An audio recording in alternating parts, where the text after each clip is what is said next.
오래전에 심호하던 교회에서 신방을 갈 때 있었던 일입니다. 어느 권사님 집을 신방을 갔는데 권사님이 홀로 사시고 딸 셋이 있는데 셋이 다 시집을 갔어요.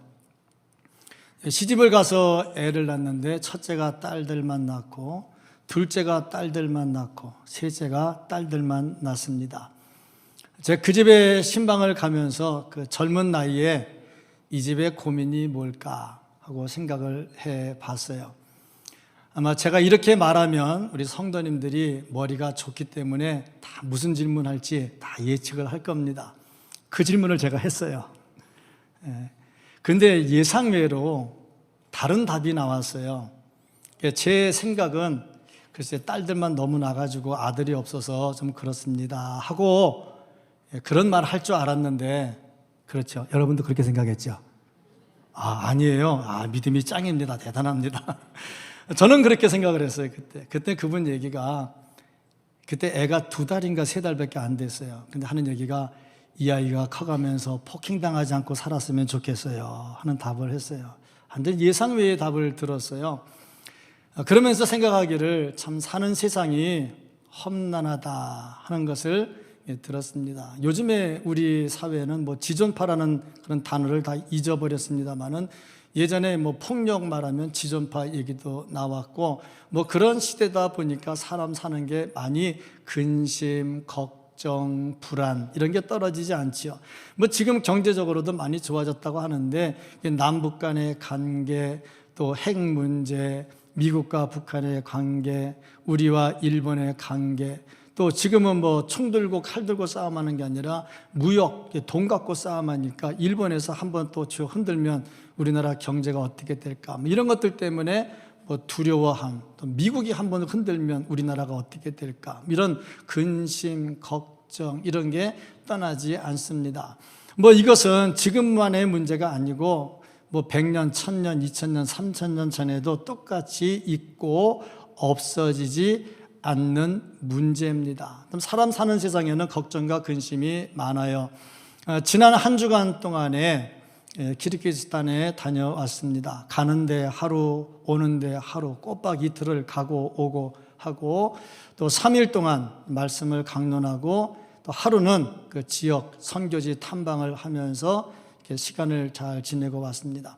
가서 현지 사역자들과 대화를 하면서 또 선교사들의 이야기를 들으면서 이제 본 게 뭐냐면, 그 나라가 회교가 80%라고 합니다. 이슬람이 80%, 그리고 또 나머지는 그 정교회라고 하는데 기독교인들의 숫자가 별로 많지를 않아요.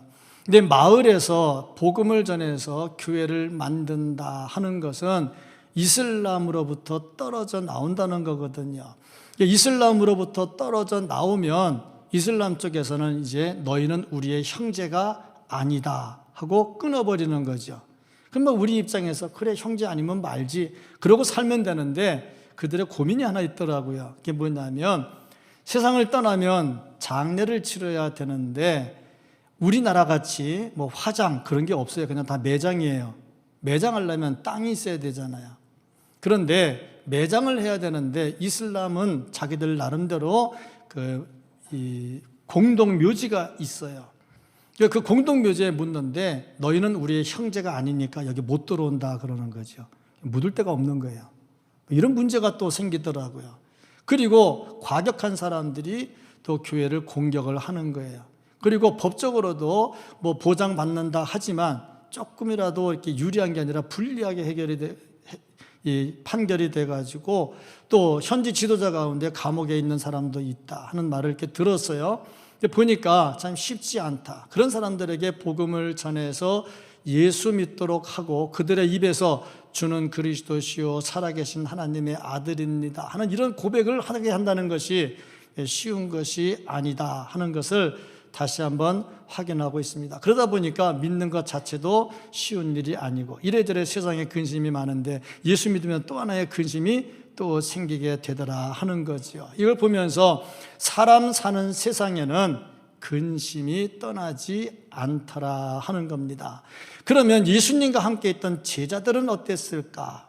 예수님 함께 계시니까 걱정이 없겠지. 그런데 오늘 말씀 보니까 제자들이 굉장히 근심을 하고 있습니다. 그래서 예수님께서 제자들에게 말씀하시기를 근심하지 말라, 나의 평안을 너에게 준다 하는 말씀을 합니다. 그러면 왜 제자들은 근심을 했고 또 근심하는 제자들에게 예수님은 왜 이런 말씀을 하셨을까?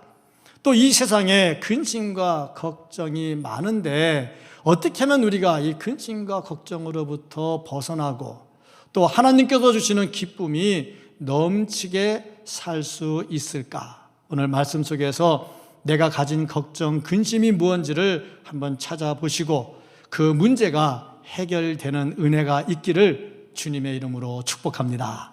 아멘. 먼저 알아야 될 것은 이 근심이 왜 오는가 하는 원인을 찾아야 된다는 겁니다. 사람이 몸이 아파서 병원에 갔어요.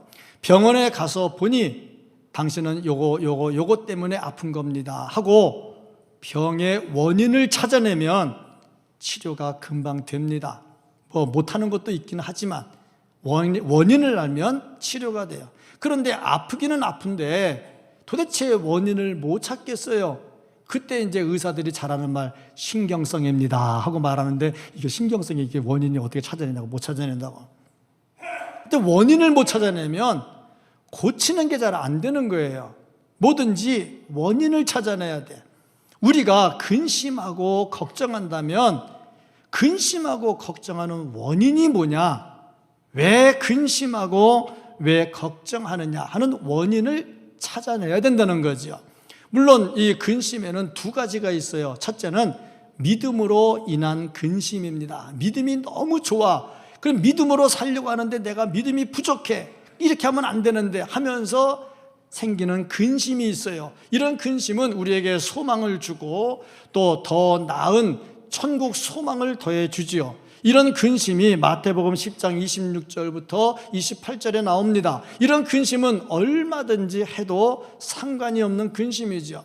두 번째 근심은 어떤 게 있느냐 하면은 욕심으로부터 오는 근심이 있습니다. 이 욕심으로부터 오는 근심은 사람을 멸망으로 인도하고, 이렇게 근심과 불안 이런 것들이 오는 이유가 죄 때문에 오기도 하고 또 믿음이 없기 때문에 오기도 합니다. 그러고 보니까 믿음이 너무 좋아도 근심이 오고 믿음이 없어도 근심이 오더라 이거예요. 믿음이 너무 좋으면 더 좋은 믿음이 안 되니까 미안해서 근심이 오는 거고, 믿음이 없으면 세상 것 때문에 근심이 되고, 그러니까 결국에 믿음과 연관이 많이 되더라 하는 겁니다.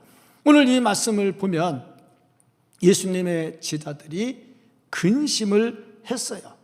이것은 이 앞에 있는 13장과 연관이 되어 있습니다. 13장에서 예수님께서 뭐라고 말씀하셨느냐면 내가 더 이상 이 세상에 있지 아니하고 세상을 떠날 것이다 하고 말씀을 하십니다. 이 말을 들으면서 제자들이 근심에 빠졌다 하는 겁니다. 이 말을 들으면서 왜 제자들이 근심에 빠졌을까? 그러고 보니까 제자들의 마음의 상태입니다. 마태복음 20장 20절 이하의 말씀을 보면 예수님의 제자들의 마음은 어땠느냐면 예수님을 따라다니면서 예수님의 오른편 왼편 그 자리를 차지하기를 원했어요. 이거를 보는 다른 제자도 화가 나가지고 왜 너희들만 그러냐, 우리도 그렇게 하고 싶다 하고 싸움을 했지요. 이 말은 무슨 말이냐면 예수님이 이 땅을 떠나는 것이 아니라 이 땅에서 왕이 되고 나라를 독립시키고 나라를 강하게 하면, 권세를 얻으면 자기들도 그 양옆에서 힘을 얻고 살고 싶은 마음이 있었다 하는 겁니다. 그런데 예수님이 떠난다 하니까 우리 말에 닭 쫓던 게 지붕 쳐다보는 것처럼 하루아침에 막 허무하게 다 무너지는 거죠. 가정도 버렸어요. 일터도 버렸어요. 모든 걸 다 버리고 예수님께 모든 걸 걸고 따라왔는데 예수님이 가신다고 하니까 얼마나 낙심이 됩니까? 그러고 보니까 이들의 근심은 뭐냐? 육신적인 눈으로만 봤는데, 영적인 눈을 갖지 못했는데, 그리고 예수님을 접하다 보니까 근심이 오게 되더라 하는 거죠. 그래서 이들의 근심은 믿음이 없음과, 이 믿음 없음은 예수님을 볼 때 영의 관점으로 보지 아니하고 육신의 관점으로 봤기 때문이라 이거죠. 이것처럼 우리가 이 세상에서 근심하는 이유가 뭐냐? 영적인 관점은 없고 육적인 관점만 가지고 세상을 보기 때문이다 하는 것을 알 수가 있습니다. 여기서 내가 가지고 있는 이 육적인 관점을 포기하면 그 다음에는 얼마든지 근심과 걱정도 다 사라지게 되어 있어요. 그런데 이게 포기가 잘 안 되는 겁니다. 근데 포기하는 게 참 중요하거든요. 제가 전에도 말씀을 드렸어요. 수영을 잘 못한다고. 근데 암만 해도 그게 위험해가지고, 왜냐하면 운전 못해도 살고 밥 지을지 몰라도 살지만 수영 못하면 웅덩이에 빠지면 죽거든요. 그래서 최소한 웅덩이에서 빠져나올 만큼은 배워야 된다. 그래서 조금은 좀 해요. 근데 수영은 잘 못해요. 바다 가면요 아예 못하죠. 그런데 제가요 자신 있게 바다에 뛰어들어가서 수영을 한 적이 있어요. 사해바다. 사해바다에 들어가니까요, 거기는 가만히 누워가지고 두 손 두 발을 다 하늘로 올려도요 둥둥 떠가지고 절대 빠지지를 않아요. 야, 나 수영 되게 잘한다. 자, 이 정도 내가 세상에 누가 물에 빠져가지고 두 다리 두 손 다 올리고 엉덩이만 집어넣고 물에 뜰 사람이 있냐? 야, 나 되게 수영 잘한다 하고 했는데, 사해바다에서도 빠져 죽는 사람이 또 있대요. 어떤 사람, 이게 사해인 줄 모르고 바다인 줄 알고 나 수영 못해 살려줘 막 그러다 보면 짠물 들어와서 먹다 보면 콱 하다가 죽는 수가 생긴대. 제가 그걸 보고 느낀 게 있어요. 우리가 이 세상 살면서요 가만히 두 손 두 발 들고, 하나님 나 항복입니다. 하나님 나 항복이에요. 내 문제 아무래도 해결이 안 되네요. 그리고 딱 두 손 두 발 들고 있으면 하나님이 둥둥 뜨게 해줄 텐데, 인간적으로 자꾸 이 생각 저 생각, 이 계산 저 계산하니까 근심과 걱정이 떠나지를 않는 거예요. 혹이라도 오늘 근심 걱정에서 무너지는 가슴을 갖고 있다면 한번 생각해 보세요. 왜 근심하고 왜 걱정할까? 저는 계산을 많이 하는 사람이에요. 그래서 뭘 해도 계산을 좀 해요. 근데 계산을 많이 하면 실수는 적은지 모르지만, 내가 계산을 많이 하면 하나님이 이렇게 말씀하셔요. 그래, 계산 잘 해봐. 그럼 하나님 계산 안 해주시거든요. 그럼 손해보더라고요. 그래서 계산을 하다가 어느 순간 되면, 하나님 나 계산 더 못하겠어요. 그래 끝내버려요. 그래야 하나님이 계산해 주시거든요. 하나님께 맡긴다는 게 뭘 말하느냐면, 내 생각과 내 모든 지혜와 지식과 그걸만 가지고 다 해결하려고 하니까 이 땅에 근심이 떠나지 않는 거예요. 인간의 계산만 가지고 하니까. 제자들이 그랬잖아요. 예수님 떠나면 어떻게 할까? 갑자기 떠나버리면 우리 뭘 먹고 살고 어떻게 살고 지금까지 따라다녔는데 어떻게 할까? 그러다 보니까 근심이 오게 되더라 하는 겁니다. 문제만 보면 근심에서 벗어나지를 못해요.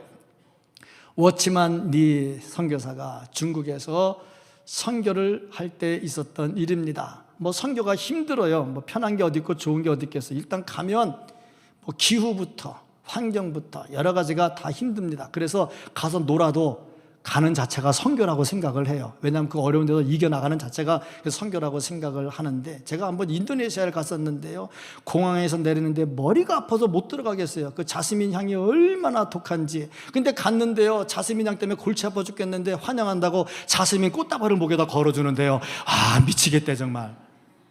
그러면서 하는 말이, 인도네시아 오면 이 향을 좋아해야 돼 그러더라고. 좀 미치겠어요.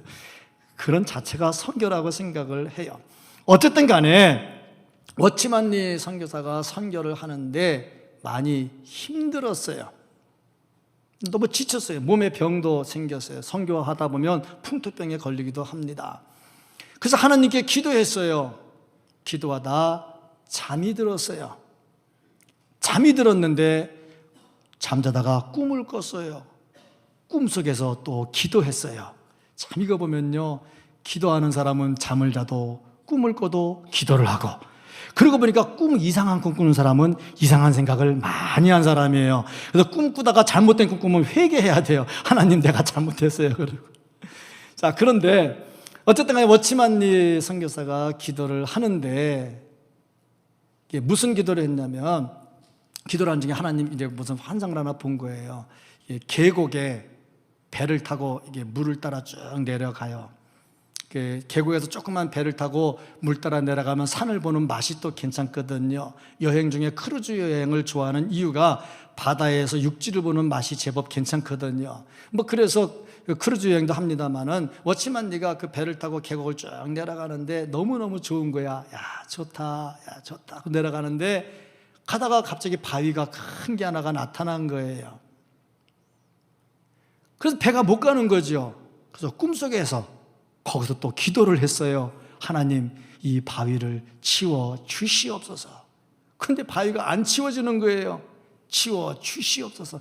나 오늘 밤새 한번 이거 한번 해볼까 싶은 생각도 하는데, 치워 주시옵소서. 그 응답이 안 되는 거야. 근데 갑자기 음성이 들려요. 얘야, 바위를 치워줄까? 물을 높여줄까? 자, 생각하다가 잠이 깼어요. 깨서 가만히 생각을 해봤어요. 지금까지는 바위 치워달라는 기도만 했고 그렇게 생활했어요. 선교하는데 몸이 안 좋아서 힘들어요. 고쳐주세요. 이거 바위 치워달라는 거잖아요. 우리가 기도하는 내용이 대부분이 다 치워달라는 기도입니다. 그런데 치워주는 것도 은혜지만 넘어갈 수 있도록 해주는 게, 그것도 또 은혜입니다. 근데 지금 예수님의 제자들은 어땠느냐? 예수님이 떠난다 하니까 이건 가지 말라는 것은 바위를 치워달라는 거잖아요. 자기네 모든 겁을 거기다 걸고 있는데 안 되니까. 그런데 정말 우리에게 필요한 것은 뭐냐면, 치워주는 것보다 그것을 능가하는 은혜를 구하는 겁니다. 우리가 이 세상 살면서 근심하며 걱정하는 이유가 뭐냐면 바위만 보기 때문이고, 그것을 능가하는 하나님의 은혜를 보지 못하기 때문입니다. 스데반은요, 돌에 맞아 죽을 때 자기에게 돌을 던지는 사람들의 성난 얼굴을 본 것이 아니라 그 뒤에서 두 팔 벌리고 일어서셔서 자기를 받아주시는 예수님을 봤죠. 돌멩이를 보는 게 아니라 은혜를 본 겁니다. 어떤 어려움이 있든지 근심하지 말고, 그 돌멩이 때문에 근심하지 말고 능가하는 하나님의 은혜를 볼 수 있기를 축복합니다.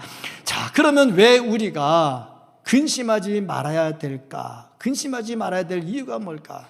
첫 번째 이유가 있다면, 주께서 우리와 항상 함께 하시기 때문이다 하는 겁니다. 18절 말씀을 보면은, 내가 고아와 같이 버려두지 아니하고 너희에게로 오리라 그랬어요. 고아와 같이 버려두지 않는다. 고아는 의지할 곳이 없는 자지요. 농담도 많이 하기는 합니다. 75세가 된 분인데 어머니가 돌아가셨어요. 아버지는 이미 돌아가셨고, 그러니까 어머니가 90세 후반 좀 됐겠죠. 그 집에 장례난데 그 문안을 가가지고 농담한다고 했어요. 75세 된 할아버지에게 너 오늘부터 고아됐네? 그러더라고요. 그런 농담은 별로 영양가도 없을 뿐더러 그냥 하는 얘기죠. 근데 그런 건 고아의 의미가 없잖아요. 진짜 고아는 뭐냐면 의지할 데가 없고 혼자 살아갈 데가 없는 게 고아지요. 이것을 고아와 같이 버려두지 않는다는데, 영적으로 이것을 풀이하면 어떻게 되냐면, 하나님께서 우리를 내버려 두지 아니하시고, 다시 말해서 성령도 받지 못하고 홀로 있게 내버려 두지 아니하시고 성령을 부어주신다는 얘기죠. 어쨌든 고아와 같이 내버려 두지 아니하시고 함께 하시고 보호해 주신다고 말씀을 하고 있습니다. 하박국 3장 17절 18절 말씀을 보면, 비록 무화과 나무가 무성하지 못하며 포도나무에 열매가 없으며 감람나무에 소출이 없으며 밭에 먹을 것이 없으며 우리의 양이 없으며 외양간에 소가 없을지라도 나는 여호와로 말미암아 즐거워하며 나의 구원의 하나님으로 말미암아 기뻐하리로다. 다 없어도 하나님으로 말미암아 기뻐한다는 거죠. 지금 제자들의 마음은 어땠습니까? 예수님 없으면 다 없어지는 거예요. 그러니까 근심이 생기죠. 근데 예수님께서 하시는 말씀은 너를 고아와 같이 버려두지 아니하고 너희와 항상 함께 있겠다 말씀을 합니다. 찬송가 438장 가사에도 이런 게 있어요. 내 영혼이 은총 입어 중한재진 벗고 보니 슬픔 많은 이 세상도 천국으로 화하도다. 할렐루야 찬양하세 내 모든 죄 사함 받고 주 예수와 동행하니 다 그래도 주님과 동행하니 그 어디나 하늘나라가 되는 겁니다. 주님이 함께 하시면 하늘나라가 되거든요. 그러니까 근심하고 걱정할 이유가 없다 하는 겁니다. 또 주께서 다시 오실 것을 약속을 합니다. 내가 있을 곳을 예비하러 가노니 처소를 예비하러 가노니 다 예비되면 다시 오겠다고 말씀을 하셔요. 그 주님이 항상 함께 한다 하니 걱정하고 두려워할 일이 없다 하는 겁니다. 하나님 우리와 함께 하시고 주님 우리와 함께 하십니다. 두 번째 이유가 뭐냐면 보혜사를 보내주시기 때문이다 그랬습니다. 주님께서 가시면 끝이 아니라 보혜사를 보내주신다. 16절 말씀을 보면 내가 아버지께 구하겠으니 그가 또 다른 보혜사를, 이 단어를 잘 봐야 돼요. 주님이 가시면 보혜사를 보내주는데 그 보혜사는 새로운 게 아니라는 거예요. 이미 이전에도 보혜사가 있었어요. 그런데 그 보혜사가 가면 또 다른 보혜사를 보내준다는 거죠. 그럼 이전에 있던 보혜사는 누구냐? 예수 그리스도를 말하지요. 예수 그리스도가 가면 다른 보혜사를 너희에게 주사 영원토록 너희와 함께 있게 하리니. 보혜사가 우리와 함께 있어요. 근데 26절 말씀을 보면요, 그 보혜사 곧 아버지께서 내 이름으로 보내실 성령, 그가 너희에게 모든 것을 가르치고 내가 너희에게 말한 모든 것을 생각나게 하리라. 그 보혜사가 누구냐? 성령이죠. 그러니까 예수 그리스도께서 이 땅을 떠나시면 성령을 보내주셔서 성령이 영원토록 함께 하신다 하는 겁니다. 이 보혜사라는 말을 보면은 곁에서 부른다 하는 뜻을 가지고 있는데 이 말의 뜻은 뭐냐면 우리의 성령께서 그리스도의 대리자가 돼서 우리를 변호해 주신다 하는 그런 말입니다. 성령께서 우리와 함께 하시고 변호사가 되시고 대리인이 되시고 지켜주시는데 우리가 두려워할 이유가 뭐가 있겠으며 근심할 이유가 어디에 있겠는가? 성령께서 우리와 영원토록 함께 하시며 우리를 변호해 주시고 우리를 지켜주십니다. 그러므로 근심할 이유가 없는 거죠. 세 번째 이유가 있다면 평안을 주시겠다고 약속을 한 겁니다. 27절 말씀을 보면 평안을 끼치노니 곧 나의 평안을 너희에게 주노라. 여기서 주께서 우리에게 평안을 약속을 하셔요. 그런데 이 평안은 무슨 평안이냐? 나의 평안이라고 말을 합니다. 평안은 세상이 주는 평안이 있고요, 주께서 주시는 평안이 있습니다. 세상이 주는 평안도 우리를 어느 정도 편안하게 만들어 줍니다. 그런데 세상이 주는 평안은 순간적이요. 우리가 세상 떠날 때까지 끝까지 지켜주지를 못하고 영원히 천국까지 인도하지를 못해요. 그런데 주님께서 주시는 평안은 영원한 평안이고 절대적 평안이고 빼앗길 수 없는 참된 평안입니다. 이런 평안을 예수께서 우리에게 주신다고 말씀을 했어요. 우리가 주께서 주시는 평안을 받아야지요. 그런데 주께서 우리에게 주시는 평안은 어떤 것일까? 마태복음 26장 39절 말씀을 보면 내 아버지여 만일 할만하시거든 이 잔을 내게서 떠나게 하옵소서. 여기서 이 잔을 떠나게 해달라는 것은 십자가를 안 지겠다는 겁니다. 십자가 지지 않겠다는 얘기예요. 그러나 나의 원대로 마옵시고 아버지의 원대로 하옵소서. 이 기도를 할 때입니다. 그러니까 예수님의 마음은 어떤 마음이었냐면 한쪽에서는 십자가를 지기 싫다. 이건 아니다. 너무 고통스럽고 너무 창피하다. 지지 말아야 되겠다 하는 마음이 있고요. 예수님이 하나님인데 어떻게 그런 마음을 가져요? 예수님이 100% 인간이라 그랬어요. 그 마음이 인간적인 마음이 들었어요. 한쪽에서 마음이 또 쇠설하기를 이를 위해서 네가 오지 않았느냐. 구원을 이루어야 되면 이걸 마땅히 해야 될 일이다. 그 두 마음이 싸움을 하는 거예요. 예수님도 이 두 마음이 싸움했어요. 사도 바울도 이 두 마음이 싸움을 했어요. 그래서 사도 바울은 뭐라고 고백했냐면 오호라 나는 곤고한 사람이로다. 우리도 싸움해요. 믿음으로 살아야지. 그래도 내가 이거 육신적인 게 있는데 저거는 한 방 날려야 돼. 그래도 예수님의 사랑으로 품어야지. 이 두 마음이 늘 싸워요. 싸움하면요 평안이 없어요. 싸움하는 곳에는요 평안이 없어요. 마음도 싸움하는 곳에는 평안이 없고요, 가정도 싸움하는 곳에는 평안이 없고요, 교회도 싸움하는 곳에는 평안이 없어요. 이 두 마음이 자꾸 싸움을 해요. 근데 사람 사는 세상에는 꼭 이 두 마음이 싸움을 해요. 이게 문제인 거예요. 예수님도 마음속에 두 마음이 싸움을 해서 평안이 없는 거죠. 그래서 예수님 기도할 때 땀방울이 막 흘러내리는데 핏방울이 돼서 피나게 싸움한 거죠, 한마디로. 그렇죠? 피나게 피 터지게 싸움한 거예요, 두 마음이. 근데 중요한 거 결론입니다. 결론이 뭐냐면 나의 원대로 마옵시고 아버지의 원대로 하옵소서 하면서 결론을 내립니다. 그 순간에 평안이 딱 오는 거죠. 우리의 마음에 평안이 없는 이유가 뭐냐면 내 육신적인 생각과 하나님의 영적인 생각이 막 싸움하는 거예요. 우리는 이미 예수를 믿고요, 교회에 나와 있어요, 또 설교를 들어요. 그러니까 어느 정도 수준의 차이는 있겠지만 나름대로 다 믿음도 있고요, 말씀도 있고요, 다 들어서 알아요. 잘해야 된다는 거 알아요. 근데 한쪽에 육신의 마음 자꾸 생겨나요. 이게 자꾸 충돌을 해요. 그러다가 사탄이 강하면 육신의 마음이 영의 마음을 이기는 것이고, 성령이 강하게 임하면 성령이 마귀의 마음을 이기는 거죠. 근데 예수님은 이 두 마음이 싸움하는 동안에 하나님의 원대로 되기를 원합니다 그랬단 말이죠. 하나님의 마음대로 원대로 되니까 마음이 편안해지는 거죠. 이 평안을 너희에게 주겠다 하는 겁니다.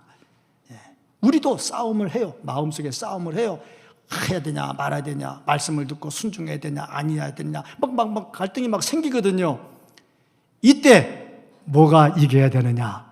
성령의 생각이 이겨야 됩니다. 성령의 생각이 이기기를 축복합니다. 성령의 생각이 이기면요 마음에 평안이 와요. 이 평안을 주께 준다, 주께서 우리에게 주신다, 이렇게 말씀을 하고 있습니다. 어떤 사람이 그림을 그렸고요, 그림의 밑에 제목을 붙였는데 평안이라는 제목을 붙였어요. 평안. 어떤 그림을 그렸냐면 큰 연못이 있어요. 바람이 안 부니까 잔잔해요. 옆에 능수보들을 이렇게 심어놨는데 능수보들이 하늘거립니다. 석양의 해가 뉘어 넘어가요. 근데 거기에 곤이 한 쌍이 둘이 나란히 천천히 헤엄을 치며 가고 있어요. 제목 평안. 평안하잖아요. 아침에 해 뜰 때 그림은요 평안보다는 뭔가 활동적이고 막 그런 게 있지만은 저녁에 황혼이 착 뜰 때 마음이 차분하게 가라지면서 그런 편안함이 오거든요. 참 제목 그림 잘 그렸다. 두 번째 사람이 그림을 그렸는데요, 폭포에 물이 막 떨어지는 것을 그려요. 그런데 제가 보면 꼭 느끼는 게 희한한 게 뭐냐면 폭포에는 꼭 나뭇가지가 하나 튀어나온 게 꼭 있어요. 보면은 나무가 계속 튀어나오더라고. 그 나무에 새가 한 마리 앉아 있어요. 그런데 폭포가 막 떨어지면서 물보라가 막 치니까 새한테 물이 가는 거야. 그러니까 새가 이게 막 터는 거를 그려놓은 거예요. 제목 평안.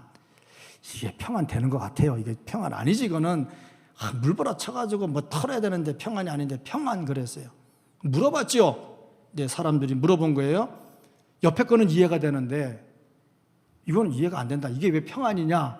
그랬더니 대답하는 말이 뭐냐면 저 연못의 황혼의 잔잔한 곳에 곤이 한 쌍은 바람 안 불 때는 괜찮은데 바람 불고 먹구름 몰아치고 천둥번개 몰아치면 저거 어디 갈 거냐?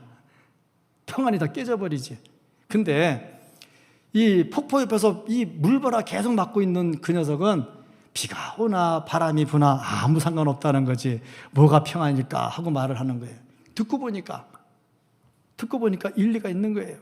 자, 그걸 보면서 느끼는 겁니다. 그렇습니다. 평안이라고 하는 것은 내 두 속의 마음이 싸움을 하지만 그 두 속의 마음이 싸움하는 동안에도 성령이 늘 함께 하시면 평안이 올 수 있다는 거, 아무리 바람 몰아쳐도요 주와 함께 하면 평안할 수 있다는 거, 기왕에 옷이 더러워졌는데 좀 더 더러워지면 어땠나, 그럼 마음에 평안이 오지요. 근데 새 옷을 입으면요 뭐 묻을까 봐 걱정이 많이 되잖아요. 그렇습니다. 참된 평안이라고 하는 것은 주께서 주시는 것인데, 두 마음이 싸움하는 중에도 성령이 이기면 평안이 옵니다. 평안이 옵니다. 교회 안에서 예배드리면서도 평안이 없으면 지금 두 마음 싸움하고 있는 거예요. 제가 한번 영으로 볼까요? 누가 싸움하고 있는가? 두 마음이 싸움하고 있는 거예요. 싸움할 때 마귀가 이기게 내버려 두지 마시고 성령이 이기기를 축복합니다. 성령이 이기기를 축복합니다. 그런 마음에 평안이 와요. 평안이 안 오는 이유는 아직 계속 싸움하고 있는 거예요. 그리고 자꾸 마귀가 이기고 있는 거예요. 그럼 평안이 안 온다 이 말이죠. 주께서 주시는 마음으로 근심하지 말고 주와 함께함으로 승리하는, 주께서 주시는 평안을 얻을 수 있기를 축복합니다. 그러면 세 번째로 어떻게 해야 이 평안을 얻을 수가 있을까? 평안을 얻을 수 있는 방법이 뭘까? 첫째, 기도하라 이거죠. 간구해야 된다. 야고보서 1장 6절 7절 말씀, 오직 믿음으로 구하고 조금도 의심하지 말라. 의심하는 자는 마치 바람에 밀려 요동하는 바다 물결 같으니 이런 사람은 무엇이든지 주께 얻기를 생각하지 말라. 요동치면서 기도해서 뭐 하려고? 맡기고 기도해야지요. 그러면서 야고보서 4장 2절 3절에 말씀하기를 너희가 얻지 못함은 구하지 아니함이요. 그러니까 기도 안 하면 받지 못한다는 거예요. 구하여도 받지 못하면, 기도는 열심히 해요. 근데 못 받아요. 이유가 뭐냐? 자기 욕심으로만 구해요. 내 욕심으로. 기도는 내 욕심으로 하나님을 설득하는 게 아니라 하나님의 뜻이 무언가를 찾아가는 게 기도거든요. 그 기도가 응답이 된다 이거예요. 내가 기도했기 때문에 하나님이 주는 건 아니요. 그러나 기도를 통해서 하나님이 주셔요. 주시는데 그냥 주시는 게 아니라 기도를 시키고 주셔요. 그러니까 기도해야 되고 평안을 위해서 기도해야 되고 몸부림치며 기도하면 주께서 우리에게 이 평안을 주신다 하는 겁니다. 두 번째가 뭐냐면 그리스도의 계명을 실천하면서 살아야 돼요. 하나님께 기도하면서 기도로 끝나는 게 아니라 말씀을 실천해야 됩니다. 말씀은 들으라고 주는 게 아니라 실천하라고 주는 거거든요. 오늘 말씀의 15절을 보면요, 너희가 나를 사랑하면, 주님 사랑하면 계명을 지켜라 그랬어요. 주님 사랑하면 계명을 지켜라. 사랑하지 않으면 안 지켜도 된다. 우리는 다 알아요. 지금 말씀을 알아요. 말씀을 알면 어떻게 되느냐? 지켜야지요. 지키는 자는 어떤 사람이냐? 주님을 사랑하는 사람이요. 안 지키는 사람은 어떤 사람이냐? 사랑하는데 입으로만 사랑하는 사람이 되죠. 근데 이게 쉽지는 않아요. 왜냐하면 지키려고 하는데 육신이 약해서 잘 안 되는 부분도 있기는 있어요. 중요한 것은 지키려고 해야 된다 하는 겁니다. 23절, 24절 말씀 보면 예수께서 대답하여 이르시되 사람이 나를 사랑하면 내 말을 지키리니. 사랑하면 지켜라 이거예요. 내 아버지께서 그를 사랑하실 것이요 우리가 그에게 가서 그의 거처를 그와 함께 하리라. 나를 사랑하지 아니하는 자는 내 말을 지키지 아니하나니. 지키지 않는 자는 하나님 사랑하지 않는 자요. 너희가 듣는 말은 내 말이 아니요. 내 말이 아니요. 예수님 말씀이요. 예수님이 말하기를 내 말이 아니다. 예수님이 말씀하시는데 내 말이 아니라면 어떻게 하라고? 예수님 말씀인데. 그런데 예수님 내 말이 아니라 누구의 말이냐? 나를 보내신 아버지의 말씀이니라. 예수님이 당신의 말이라고 해도 권위가 있어요. 왜? 당신이 하나님이잖아. 그런데도 불구하고 내가 지금 하는 거는 내 말이 아니라, 아마 이렇게 말했던 것은 듣는 사람들이 예수님을 하나님으로 인정하지 않으니까 뭐 그렇게 말할 수도 있겠다 생각을 해요. 내 말이 아니라 나를 보내신 아버지의 말씀이니라. 그렇잖아요. 뭐 사람의 말은 안 들어도 돼요. 목사가 설교를 한다고 하는데 설교 하나님의 말씀은 안 전하고 자기의 말을 하면 안 들어도 돼요. 뭐 그 왜 듣겠어요? 사람의 말인데. 근데 하나님의 말씀은 아멘으로 받아야 되는 거예요. 아멘. 그렇습니다. 아멘으로 받아야 되는 거죠. 이 말씀을 듣고 실천하는 자가 하나님을 사랑하는 자다. 이런 자들에게 하나님께서 평안을 주는데, 오늘 말씀에 요한복음 13장 34절 보면 뭘 실천해야 될까? 뭐 성경 실천할 거 많잖아요. 그런데 요약해서 정리하면 한 가지가 나와요. 새 계명을 너희에게 주노니. 새 계명이라는 것은 이전에 계명이 있다는 거지요. 근데 이전에 계명이 쭉 있었는데 새 거를 줬다는 것은 이전 것보다 새 거가 더 중요하다는 거 아닙니까? 새 계명을 너희에게 주노니 서로 사랑하라. 서로 사랑하라. 얼만큼? 내가 너희를 사랑한 것 같이 너희도 사랑하라. 서로 사랑하라. 이게 이제 평안을 얻는 방법이에요. 평안이 없는 것은 아까 싸움하기 때문이라고 그랬죠. 평안이 오려면 어떻게 되냐? 싸움을 그쳐야죠. 싸움을 그치면 어떻게 해야 됩니까? 사랑해야 되는데 어떻게 사랑해야 됩니까? 서로 사랑해야죠. 부부간에 혹시 평안이 없다면 서로 사랑하고 평안하시기를 축복합니다. 부모 자식 간에 혹시 평안이 없다면 사랑하고 평안하기를 축복합니다. 성도 간에 혹시 평안이 없다면 사랑하고 평안하시기를 축복합니다. 평안하지 못한 것은 주의 말씀이 내 속에 들어와서 나를 움직이지 않기 때문이고 내가 주의 말씀을 들어도 실천하지 않기 때문이라 그랬어요. 사랑이 들어오면요, 주께서 우리에게 주시는 참된 평안이 있습니다. 우리는 이 험난한 세상을 살아가면서 근심과 걱정, 떨어지지 않는 세상을 살아가고 있어요. 이 중에서도 우리가 주님께서 주시는 평안이 평안이 넘치려면 어떻게 해야 될까? 근심이 오는 이유가 뭔지를 찾아야 되고, 뿐만 아니라 근심하지 말아야 될 이유, 주께서 우리와 함께 하심이라는 것, 또 주께서 우리에게 주신 말씀을 실천하되 사랑을 실천하면 주께서 우리에게 주시는 평안이 우리에게 온다는 겁니다. 이 평안이 우리에게 넘치기를 축복합니다. 평안이 넘쳐서 기쁘고 감사하고 찬송이 끊이지 않기를 축복합니다. 나를 믿으라, 나를 믿으라, 나의 평안을 너희에게 주노라. 이 말씀이 우리에게 임하셔서 이 험난한 세상에 주께서 주시는 평안을 가지고 바위를 넘어가는 은혜를 받아가지고 참 평안을 누리며 살 수 있는 우리 모두가 될 수 있기를 예수님 이름으로 축복합니다. 아멘. 기도하겠습니다.